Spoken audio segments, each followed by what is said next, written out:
The blade shouldn't have come free. Connor Holloway's hand closed around the hilt of the ceremonial sword mounted above the council chamber's entrance, and the moment his skin touched the wrapped leather, every Therian in the room went silent. The weapon, Velcathara they called it, the unbroken vow, hadn't been drawn in 200 years. It was bonded to Clan Morthex through blood and ritual, meant to answer only to their warriors. It sang as he pulled it from its rest, a harmonic vibration that made his teeth ache. The Therian assassin turned toward him, her blade still buried in Elvira's shoulder. Elvira, her midnight blue skin slick with blood that shimmered violet in the low light, her silver eyes wide with shock, sagged against the stone wall. The marking along her throat, the one that always pulsed faint gold when she laughed, had gone dark. Connor didn't think. He crossed the space between them in 4 strides and drove Velcathara through the assassin's chest. The woman collapsed without a sound. Her body hit the floor and began to dissolve, the way Therian corpses did when their magnetic core destabilized. Within seconds, she was nothing but ash and the faint smell of ozone. Connor dropped to his knees beside Elvira, his hands hovering over the wound in her shoulder. Blood welled between his fingers when he pressed down. "Stay with me. You're going to be fine." Elvira's eyes focused on him, then drifted past him to the sword still in his other hand. Her lips parted. "You shouldn't have—" "I know." Connor pressed harder against the wound. "I don't care." Footsteps echoed through the chamber, heavy, deliberate. Connor looked up to see a dozen Therian warriors filing through the entrance, their skin rippling with the deep navy patterns that marked Clan Morthex. At their center walked an older male, his face a map of scars, his eyes like polished obsidian. The male stopped 3 paces away and stared at the sword in Connor's hand. "Impossible," he said, his voice carrying the doubled harmonic that all Therians possessed. "No outsider has ever drawn Velcathara." Connor set the blade on the floor and returned both hands to Elvira's wound. "She was dying. I did what I had to." The scarred male, Elder Brekdar, Connor realized, the head of Clan Morthex, knelt and picked up the sword. He turned it over in his hands, examining the blade. The steel gleamed without a trace of blood. It had burned the assassin's life away so completely that nothing remained. "The Velcathara answers only to those the ancestors accept," Brekdar said slowly. "It has chosen you, human." "I don't want it." Connor looked down at Elvira, whose breathing had gone shallow. "I want a medic." Brekdar gestured, and 2 warriors moved forward with a portable field kit. They worked in silence, sealing Elvira's wound with a device that hummed as it knit tissue back together. Within moments, the bleeding stopped. Elvira's eyes fluttered closed, but her chest rose and fell in steady rhythm. Brekdar stood, still holding the sword. "You have invoked the oldest law of our people. By drawing Velcathara in defense of one of our blood, you have bound yourself to Clan Morthex. The blade has accepted you. The ancestors have spoken." Connor slowly got to his feet, Elvira's blood still wet on his hands. "What does that mean?" "It means," Brekdar said, "you must take a mate within the clan. The bond must be sealed within 3 days, or the blade will consume you from within. It is the price of our most sacred weapon." The chamber seemed to tilt. Connor's gaze dropped to Elvira's unconscious form.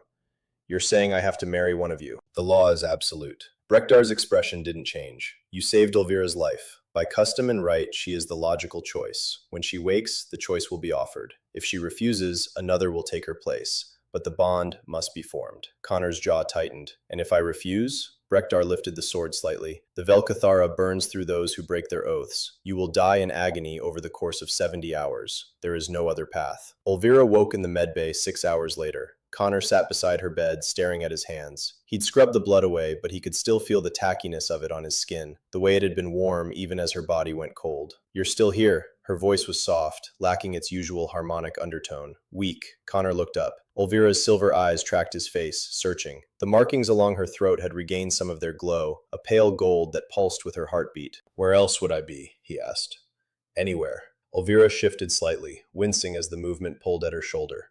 "You drew the Velcathara. You know what that means." Brekdar explained. "And you stayed anyway." She studied him for a long moment. "Why?" Connor leaned back in his chair. The question hung between them, heavier than it should have been. He and Elvira had worked together for 8 months as liaisons between the human delegation and Clan Morthex. She was brilliant, sharp-tongued, and completely uninterested in human social niceties. She'd called him an idiot more times than he could count. He'd saved her life without thinking twice. "I don't know," Connor said finally. "I saw you bleeding, and I grabbed the first weapon I could reach." Elvira's tail, slender and prehensile, usually in constant motion, lay still against the bed. "The elders will come soon. They'll ask me to accept the bond. You don't have to. If I refuse, they'll choose another from the clan, someone who doesn't know you, someone who would see you as an obligation. Elvira's gaze didn't waver. Is that what you want? Connor's throat tightened.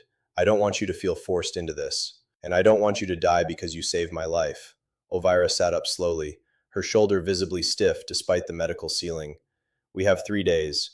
If we're going to do this, we should at least try to make it bearable. The door opened before Connor could respond. Elder Brekdar entered, flanked by 2 other council members. Their expressions were unreadable, but their markings pulsed in synchronized patterns, a sign of formal judgment. Elvira of Clan Morthex, Brekdar said, his voice carrying the weight of ritual. The human Connor Holloway has drawn the Velcathara in your defense. By law and custom, the choice falls to you. Will you accept the bond? Elvira's tail curled once around her wrist, then released. I will. Brekdar inclined his head. The ceremony will take place in 2 days. Prepare yourselves.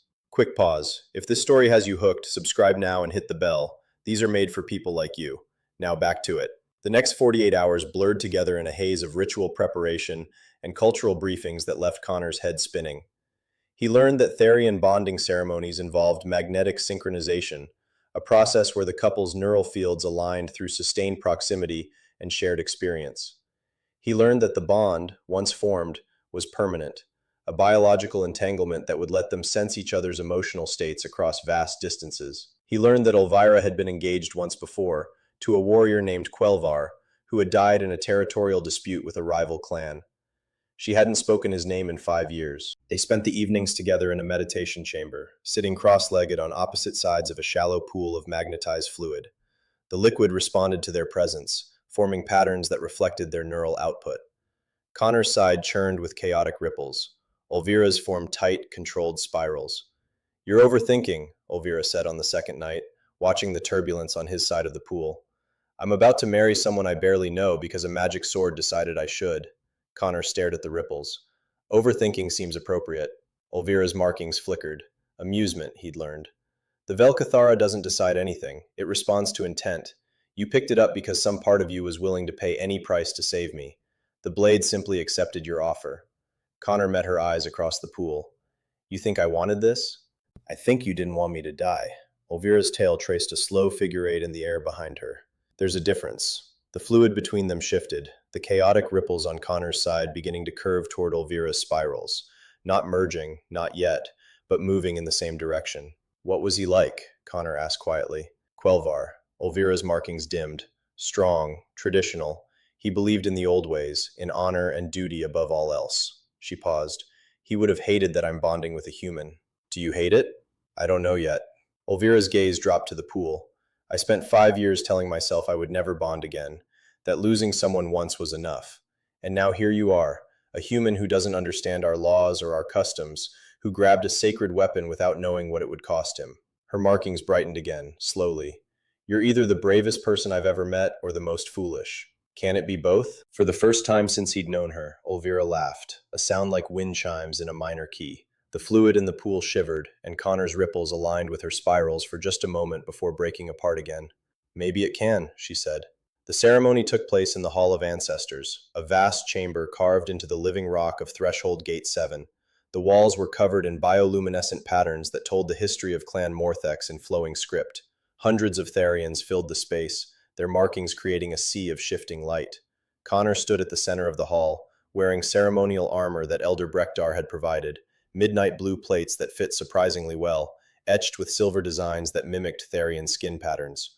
The Velcathara hung at his side, its weight unfamiliar but not unwelcome. Elvira approached from the far end of the hall. She wore a gown that seemed to be made of liquid metal, flowing over her body like mercury and catching the bioluminescent light in waves. Her markings blazed brighter than Connor had ever seen them, tracing complex patterns across her throat, her collarbones, down her arms. Her silver eyes met his across the distance, and for a moment the crowd disappeared. She stopped before him, and Elder Brekdar stepped between them. The Velcathara has chosen, Brekdar intoned. The ancestors have witnessed.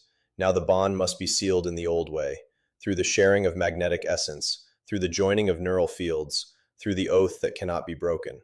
He gestured, and 2 attendants brought forward a shallow bowl filled with the same magnetized fluid from the meditation chamber. But this time, the liquid glowed with a soft blue light, and Connor could feel it pulling at something deep in his chest. Extend your hands, Rekdar commanded. Connor and Elvira each reached out, their palms hovering above the bowl.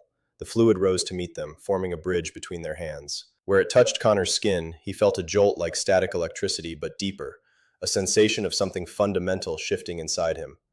Elvira's markings flared brilliant gold, her eyes widened slightly, and Connor realized she was feeling the same thing. Speak the words, Rekdar said. Elvira's voice came out steady despite the tremor Connor could see in her shoulders. I bind myself to you, Connor Holloway of Earth. My strength is yours. My life is yours. My path is yours until the stars go dark. Connor's mouth had gone dry. He'd memorized the words, but speaking them now felt different than it had in rehearsal. Final. Real. I bind myself to you, Elvira of Clan Morthex. My strength is yours. My life is yours. My path is yours until the stars go dark. The fluid between their hands began to spin, faster and faster, until it formed a glowing sphere. Then it contracted, pulling their palms together. The moment their skin touched, Connor felt the world lurch sideways. He could feel Elvira, not just the physical warmth of her hand, but everything. The rapid flutter of her heartbeat, the sharp focus of her thoughts, the thread of fear woven through her determination. It was overwhelming, like suddenly developing a new sense that had always been missing. And beneath it all, he felt something he hadn't expected. Grief, deep and old and still raw. The ghost of Quelvar, the shape of the absence he'd left behind. But also, something new, something that tasted like hope. The sphere of magnetized fluid dissolved, sinking into their joined hands. The connection settled into something more manageable, a background awareness rather than a flood. Connor could still feel Elvira there, at the edge of his consciousness, but it no longer threatened to drown him. Brekdar raised his hands. The bond is sealed. Elvira of Clan Morthex and Connor Holloway of Earth are now one in the eyes of the ancestors. Let no law separate them. Let no force divide them. The hall erupted in a harmonic chorus, hundreds of Therian voices joining in a sound that made the stone beneath Connor's feet vibrate. Elvira's fingers tightened around his. Through the bond, he felt her relief, her uncertainty, and underneath it all, a flicker of something that might have been warmth. The celebration lasted until dawn. Connor endured countless introductions to clan members whose names he immediately forgot, drank ceremonial spirits that tasted like liquid copper, and tried not to think about the fact that he could feel Elvira's emotions pressing against his awareness like a second heartbeat. It wasn't until they were alone in the quarters they would now share, a suite carved into the station's outer ring, with windows that looked out onto the starfield, that the reality of what they'd done truly hit him. Elvira stood by the window, her back to him, her tail hanging limp. Through the bond, Connor felt exhaustion and something darker, doubt. You can take the bed, he said, gesturing to the sleeping platform. I'll use the... Stop. Elvira turned to face him. Her markings had dimmed to almost nothing, barely visible in the starlight. We're bonded now. You don't have to pretend this is normal. Connor moved closer, careful to leave space between them. What do you want me to say? The truth. Elvira's eyes searched his face. Did you mean the words? Or were they just something you said to stay alive? The question landed like a physical blow. Connor opened his mouth, then closed it. Through the bond, he could feel Elvira bracing herself for disappointment. I don't know, he said finally. I barely know you, Elvira. 3 days ago you were my colleague, someone I respected, someone I liked working with, but not... He gestured helplessly between them. Not this. Elvira's markings flickered, pain lancing through the bond. So we're trapped in a bond neither of us wanted. That's not what I said. Connor took a breath. I drew the Velcathara because I couldn't stand the thought of losing you. I didn't think about the consequences. I just acted. And yeah, I spoke those words to stay alive. But I also spoke them because the alternative was watching you bond with someone else, and that felt worse than dying. Elvira went very still. Why? I don't know, Connor admitted. Maybe the sword did something to me. Maybe I'm just an idiot who develops feelings for people who call him incompetent. But when you said you'd accept the bond, I felt... He stopped, searching for the word. Through their connection, Elvira could probably feel it anyway. Relief, like something had clicked into place that I didn't know was missing. Elvira's tail curled slowly upward, the first real movement he'd seen from it all evening. You do realize that makes no sense. Nothing about this makes sense. No, Elvira agreed. It doesn't. She crossed the space between them in 2 steps and pressed her forehead against his chest. Connor froze, unsure what to do with his hands. Then, carefully, he wrapped his arms around her shoulders. Through the bond, he felt her grief shift, not disappearing, but making room for something else. Something tentative and fragile and new. I don't know how to do this, Elvira whispered against his shirt. I don't know how to let someone in again. Then we'll figure it out together. Connor's hand found the back of her head, his fingers tangling in her hair. It was softer than he'd expected, and it moved slightly under his touch, responding to her emotional state. We have time. Elvira pulled back just enough to look up at him. Her markings had begun to glow again, faint gold spreading across her skin like dawn breaking. Do we? You're human. Your lifespan is 80 years, give or take. Connor managed to smile. That's not nothing. It's a fraction of mine. Elvira's eyes glistened, though Therians didn't cry the way humans did. I'll lose you too, eventually. The weight of that truth settled between them. Connor had known Therians lived longer than humans, 300 years on average, but he hadn't let himself think about what that meant. That Elvira would spend the majority of her life carrying the ghost of him the way she carried Quelvar now. Then we make those 80 years count, Connor said quietly. And when I'm gone, you'll have known something real. Isn't that better than nothing? Elvira's tail wrapped around his wrist, a gesture he'd learned meant affection among her people. You're assuming this will be real.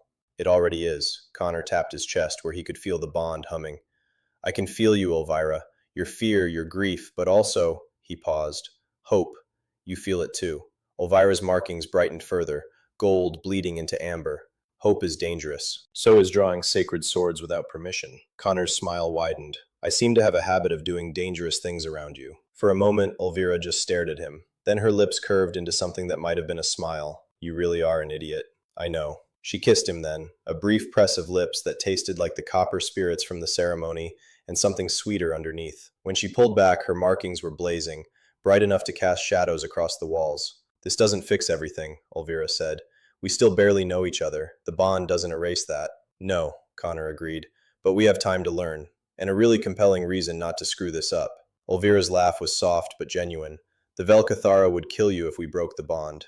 See? Very compelling. They stood there in the starlight, wrapped in each other and the newborn awareness of the bond between them. Outside, the stars wheeled in their ancient patterns, indifferent to the small revolution taking place in a carved stone room. I'm going to disappoint you, Elvira said quietly. I'm not easy to love. I'm difficult and stubborn, and I hold grudges for decades. Good thing I'm patient, Connor brushed a strand of hair from her face. And I've been told I'm pretty stubborn myself. By who? You. Multiple times. Elvira's markings pulsed with amusement. I stand by those assessments. Then we're well matched. The bond hummed between them, still strange and new, but growing stronger with each passing moment. Connor could feel Elvira's walls beginning to crack, not breaking entirely, but allowing light through the gaps. And underneath his own uncertainty, he felt something taking root that might, eventually, grow into something neither of them had words for yet. I need to sleep, Elvira said finally, her exhaustion bleeding through the bond. The ceremony was draining. I know. I can feel it. Connor released her reluctantly. Take the bed. I mean it. We're bonded now. Elvira's tail flicked toward the sleeping platform. We're supposed to share.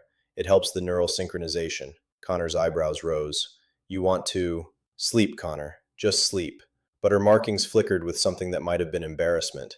Unless you'd prefer the floor. The bed is fine. They lay down on opposite sides of the platform, a careful distance between them. But within minutes, Elvira shifted closer, her back pressing against his chest. Connor's arm draped over her waist, and through the bond he felt her sigh, relief and comfort, and the faintest whisper of contentment. This is strange, she murmured. Yeah, but not terrible. Connor smiled against her hair. Not terrible. Elvira's markings dimmed as sleep began to pull her under. Through the bond, Connor felt her consciousness fragmenting into dreams, images of ceremonies and starlight, and a human who had done something impossibly stupid to save her life. And underneath it all, buried so deep she might not have even known it was there, the beginning of love. Connor closed his eyes and let the bond carry him into sleep, their heartbeats synchronizing in the darkness. 3 days ago, he'd been a liaison officer trying to bridge the gap between species. Now he was bound to a woman who was still half stranger, tied by ancient law and a sword that had accepted him as worthy. It should have terrified him. Instead, as Elvira's breathing evened out and her tail curled around his wrist, Connor felt something close to peace. The Velcathara hung on the wall across from them, its blade gleaming in the starlight, a reminder of the price paid and the future it had chosen for them both. Connor decided he could live with that.